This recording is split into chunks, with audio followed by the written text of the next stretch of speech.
O ciclo maldito. Ao entrar por esse caminho de maldição, um ciclo maldito é criado, o qual funciona mais ou menos assim.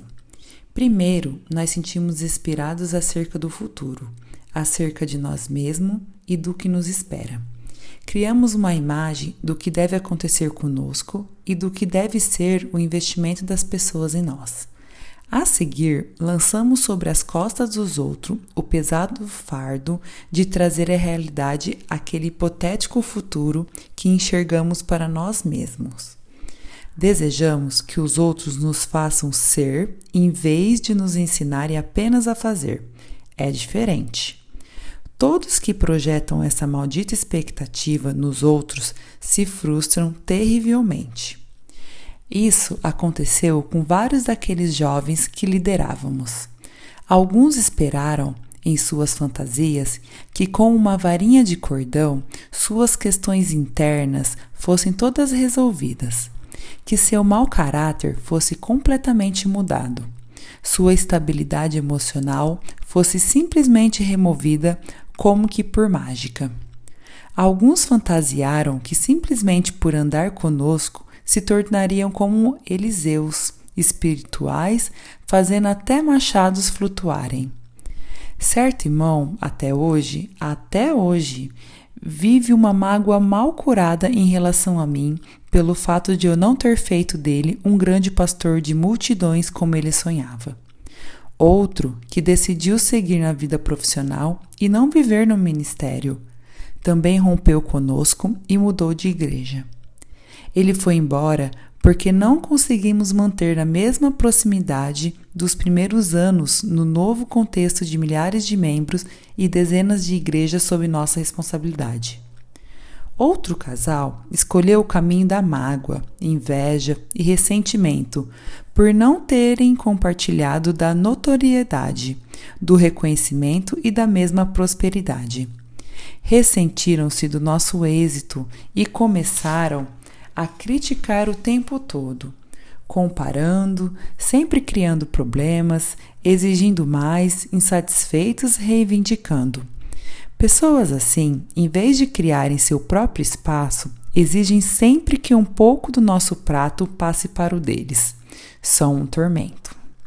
Nesse ciclo maldito, a parte final é a pior, pois quem está debaixo dessa maldição se torna magoado, emburrado, desconfiado de tudo e se isola.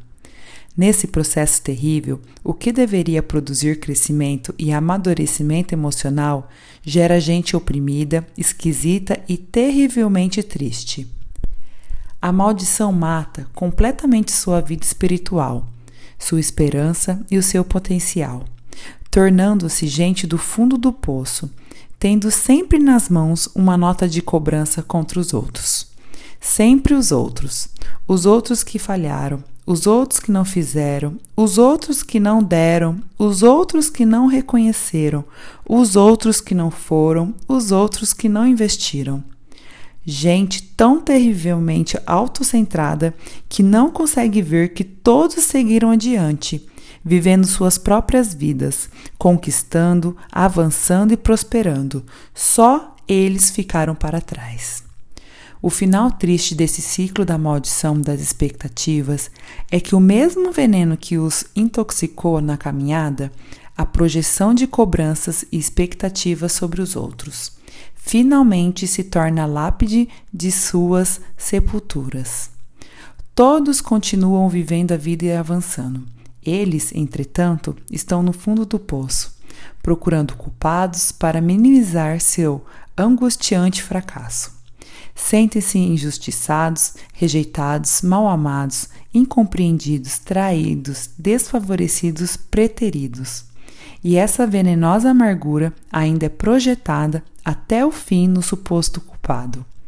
O outro, o que não deu, o que não fez, o que não foi, que não correspondeu, que não cumpriu as promessas, que não pagou sempre o outro. Como consequência, depressão, mau humor e melancolia. Durante todos esses anos, vivi isso na própria pele, estando dos dois lados. Como liderado, eu criei enormes expectativas, tolas e exageradas, projetadas sobre meu pastor, meus líderes, meus amigos, minha esposa, meus pais e meus filhos. Em cada uma eu me frustrei. Eu cobrava de meu pastor uma liderança que ele não tinha, uma vida de oração que ele não vivia, um nível de revelação na palavra de Deus que ele não possuía. Eu esperava que ele fosse um apóstolo no sentido de liderança, clareza e foco, enquanto ele estava feliz em ser apenas um pastor local de êxito. Cobrava que ele conduzisse seus pastores auxiliares, que nos desse direção, que fosse nosso pai, que nos reunisse para sonhar juntos, investir em comunhão e proximidade. Caí do cavalo, com gosto de desapontamento na boca o tempo todo e trazia isso para o nosso relacionamento. Eu estava insatisfeito o tempo todo. A culpa era dele? De modo algum. Ele me dava tudo o que tinha. A infantilidade, imaturidade e inabilidade eram apenas minhas.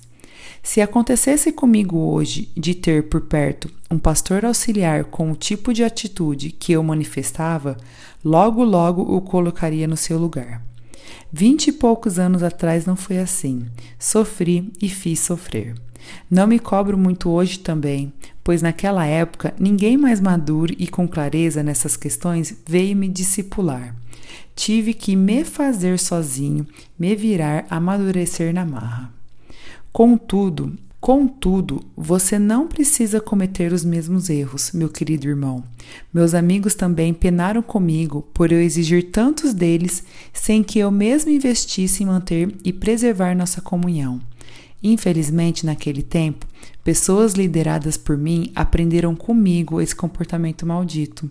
Elas esperavam que eu fosse o apóstolo Paulo II reencarnado, ou talvez a reedição de uma Kathryn Kuhlman, de calças.